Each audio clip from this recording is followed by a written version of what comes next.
जब कोई बेटी अपने घर से अपने ससुराल जाती है तो नए रिश्तों में बनती है। उस्ताद जी की बात के बड़े प्रोटोकॉल से उसे उस घर में लाया जाता है और ये प्रोटोकॉल कुछ देर कायम भी रहता है, लेकिन उसके बाद फिर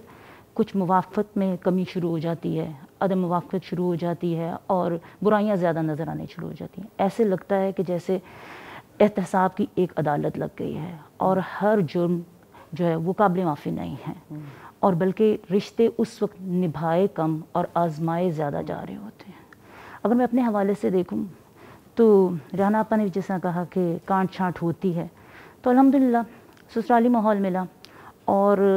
मैं ये जेन्युइनली बात कहूँगी कि अल्हम्दुलिल्लाह शादी के बाइज़्ज़त बावक़ार 24 साल गुजारे हैं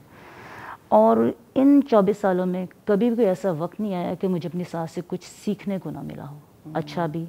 कभी तल्ख़ भी, लेकिन मैंने लर्न किया, सीखा। उस्ताद जी ने कहा कि एक बेहतरीन दर्स का है ससुराल और सास एक बेहतरीन उस्ताद है, लेकिन यहाँ भी वही बात कि आपका माइंडसेट क्या शागिर्दी का है, आप इस माइंडसेट के साथ आते हो। ये बड़ी अहम बात आपने की कि क्या आपका क्योंकि क्या सास वाकई उस्ताद भी है। हाँ, उस्ताद कैपेबल भी है, कैपेबल भी है। तो अब ये है कि घर से भी एक आला तरबियत तो थी वालदा की तरफ से, वालिद की तरफ से बहुत सी नसीहतें थी, जिसमें से एक नसीहत मैं ज़रूर सामने रखना चाहूँगी जो कि शायद के बाकी बच्चों के बेहद काम आ सके। वालिद ने बहुत सी नसीहतों के साथ एक नसीहत की कि बेटा 1 साल पार तो उम्र पार। 1 साल काफ़ी हो जाता है आपको समझने में और आपके कांट छांट होने में और आपकी बर्दाश्त में, आपको अपने ज़र्फ़ का और दूसरे के ज़र्फ़ का भी पता चल जाता है। तो जो ज़र्फ़ वाले लोग होते हैं, जो फितरत पे कायम होते हैं, वो रिश्ते बनाते नहीं हैं, वो रिश्ते निभाते हैं, और ख़ास तौर पे उस जगह जाकर रिश्ते निभाते हैं जहाँ हर कोई आपको अपना मद्दे मुकाबिल समझ रहा होता है। यही आपकी अच्छी तरबियत है और अल्हम्दुलिल्लाह वो 1 साल जैसे भी था, जितनी भी कोई तल्ख़ बात भी होगी, क्योंकि ये मैं नहीं कहती कि सिर्फ ससुराल ही की तरफ से, अपना नफ्स भी आपका कमज़ोर था, बहुत सारी एक्सपेक्टेशंस के साथ आप भी गई थी और बहुत सारी एक्सपेक्टेशंस के साथ आपके ससुराल वाले भी आपको लेकर गए थे। वो तवक्कात जो बहुत ज़्यादा बड़ी थी, उस वक्त इखलाकी तवक्कात थी, आजकल तो मटीरियलिस्टिक तवक्कात है ना। उस वक्त की तवक्कात में और आज की तवक्कात में फ़र्क है, आजकल डिमांड्स हैं। उस वक्त ये था कि इज़्ज़त तकरीम और एहतराम, तो उस वक्त अगर इसमें कमी बेशी रह गई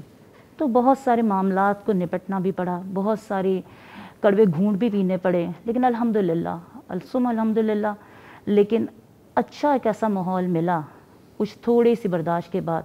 कि पहले जॉइंट फैमिली में रही, फिर सेपरेट भी रही, लेकिन जड़ें मजबूत रहीं, फासले बढ़ गए लेकिन जड़ें कमज़ोर नहीं हुई और अल्हम्दुलिल्लाह शादी के बावक़ार 24 साल मुकम्मल हुए और इंशाअल्लाह आइंदा भी अल्लाह सुब्हानहू तआला इसी सिलसिले को जारी रखेंगे। और यही दुआ मैं बाकी बच्चियों के लिए भी करती हूँ कि अगर ससुराल में आप जा रहे हो, अल्हम्दुलिल्लाह आपकी तरफ से अच्छी ट्रेनिंग भी है, लेकिन ये नहीं कि आपके लिए वहाँ पे फूलों की सेज हैं, कांटे भी हैं फूलों के साथ। बर्दाश्त का मादा होना चाहिए, अडेप्टेबिलिटी होनी चाहिए। बाकी ये है कि ससुराली माहौल कल भी एहतसाब गाह थे, आज भी एहतसाब गाह हैं और ये सिलसिला तो चलता ही रहेगा।